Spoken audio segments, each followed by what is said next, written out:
Well, good afternoon. My name is Diogo Pinheiro. I am the Assistant Director for CURCA. With me here today is Alison Grindal, who is the Program Coordinator for CURCA. And we are going to talk a little bit about how to present in conferences in general, but also specifically at our 30th Annual Research Conference that's coming up. Right, so the Annual Research Conference that we put here together here at UNG is a great conference. It's a great kind of first step in your world of conference presentations, right? You're going to be sharing your research, your insights, your work with folks who are going to be friendly and interested in helping you and making sure that you know you have the feedback that you need going forward. It is great practice for bigger conferences. It is also free, and we do provide you with food and refreshments during it. You can ask your friends to come. You can invite your friends, your family, etc. So that it is an easy, nice conference to attend that costs you nothing and gets you good experience, good feedback, and kind of a good starting point into your world of conference presentations. So at our annual research conference, like in many conferences, you're going to have three different types of presentations that are going to be common, right? You're going to have oral presentations and paper presentations. Those are going to be very similar. And then you can have poster presentations as well. And we're going to cover each of these in a little bit more detail in the next few slides. So oral presentations are going to be presentations where we put you alongside similar disciplines, similar topics, similar research projects, and you're going to be given 10 to 15 minutes to present. And in these, generally, it's going to be common to have a PowerPoint or some sort of visual aid that you're going to go along as you present your research, right? You can do this individually or as a group, right? Half of, two people share the task of presenting, three people, however many people, right? And then normally what's going to happen is that we're going to have a moderator there to keep track of your time. And then at the end of your time, you're going to be notified, and then you stop, and then there's going to be a Q&A session. The Q&A session can be either immediately after your presentation, or it can be at the end of all presentations, right? So it has a nice benefit that you can keep tweaking and changing your presentation up to the day of the PowerPoint being due, right? And so there's lots of flexibility there. And one thing that we can do, that we try to do to make it so that the process on the day of is smoother, is we ask you to submit your PowerPoint to us by March 19th, so that we can have those preloaded in the room that you're going to be presenting in. So if you could, please submit your PowerPoint by March 19th, and you do that by sending it to curca@ung.edu, right? And so that way, on the day of the event, you can just show up, you know that your presentation is going to be loaded on the computer, and you can just focus on doing your best job and sharing your insights, your research with the community. Besides the sort of oral presentation that will normally go alongside a visual aid, there will also be paper presentations. And these paper presentations, which will become more common in specific disciplines, especially in the humanities, you would show up and you would be part of a panel just like the oral presentation. But here, instead of using a PowerPoint, you would be reading your paper during the time that is allotted to you, right? It would be the same length, about 10 to 15 minutes to present.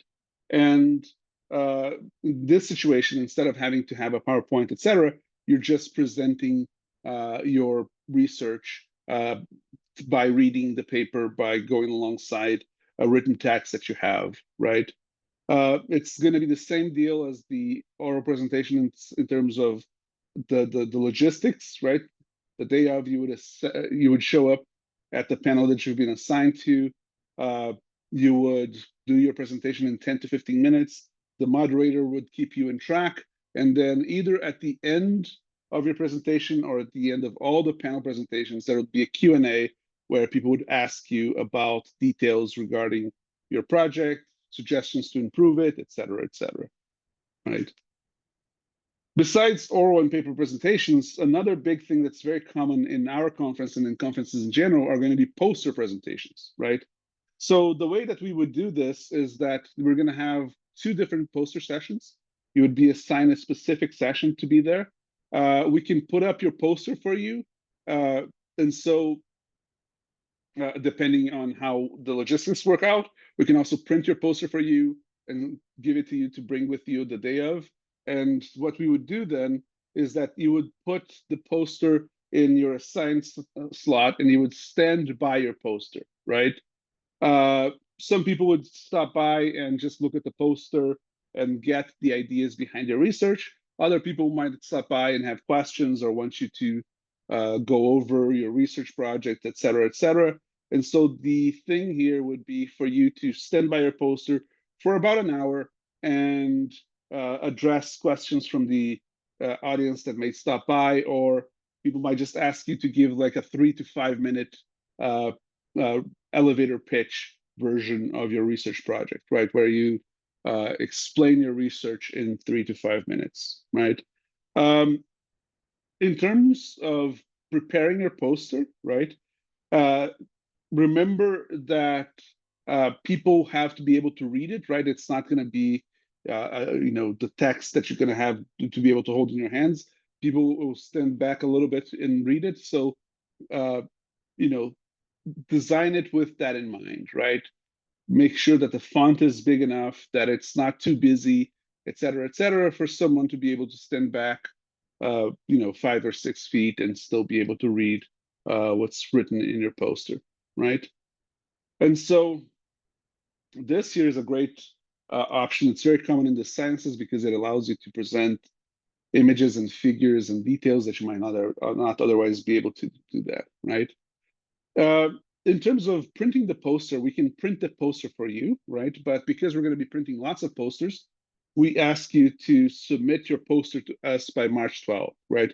If you're going to print it yourself, if you're going to take it with you, if your own department is going to be in charge of printing, that doesn't matter. But if you need us to print your poster for you, make sure that you submit your poster to us by March 12th.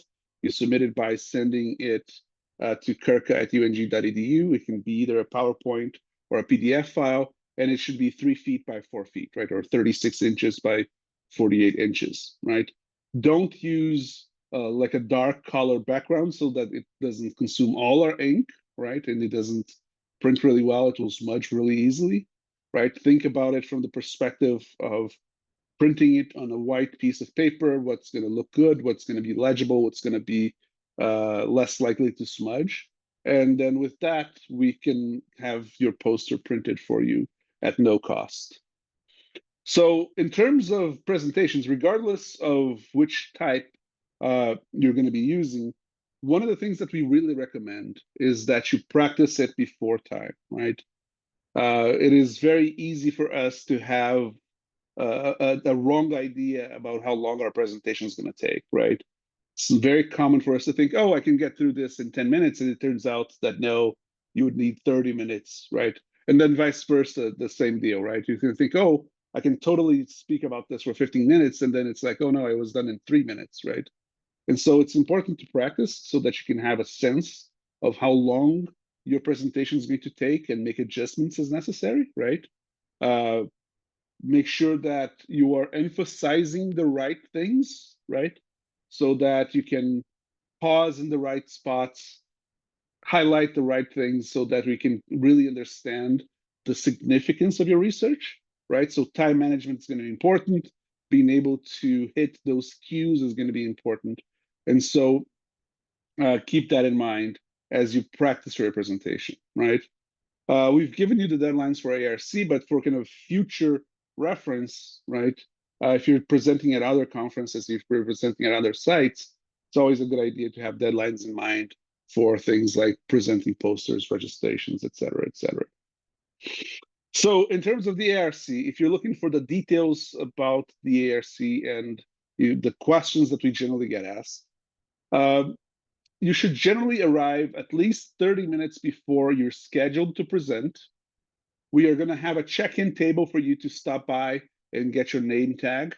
So this year, the check-in table is going to be in room 172, in front of room 172 in the control center, right? So control center is in the Delanga campus. As you come in the first floor, there's going to be this ballroom. In front of it, there's going to be the check-in table. You show up, you give us your name, we'll give you a name tag. The name tag is going to be professional. We can give you a copy of the program so that you can see other things that you might be interested in attending, and all that, right? In terms of what you should wear for something like the ARC, we recommend business casual, but we don't specifically have a dress code, right? So something that you're comfortable with is fine, right? As long as it kind of is appropriate for the public, it's fine with us, right? Um, and in terms of either printing a poster or having the PowerPoints ready ahead of time, you don't need to do those, right? The deadlines that we have there is if you want us to print it for you or to load it for you, right? So once again, if you want us to print your poster for you, the deadline is March 12th. But if March 12th has come and gone and you still haven't finished it, that's okay. You'll just have to find an alternative way of printing your poster, right? We will print anything that's submitted to us by March 12th. And then same deal with the PowerPoint, right? If you still are tweaking your PowerPoint presentation by the 20th or even like the 21st in the morning, just make sure that you bring your presentation with you, right? But if you have it ready by the 19th, send it to us and we'll have it loaded for you so that it's one less thing for you to worry about, right? And to kind of go over the details again, right? The annual research conference is March 21st from 9 to 3 p.m. It's free to everybody, students, faculty, general public. You want to have your parents come, your friends, etc. It's free for everybody. It's in the Delania campus in the Cottrell Center, right? The specific room that you're going to be in is something that are still working on, and you're going to be able to see it when we share the program with you. If you have any questions that we did not address here today, you can always reach out to us, right? Our email is curca@ung.edu. We have offices in Dahlonega and Gainesville. We have a phone that you can call, but reach out to us if you have any questions at all about the ARC. Thank you so much, and now we are going to turn over to Q&A.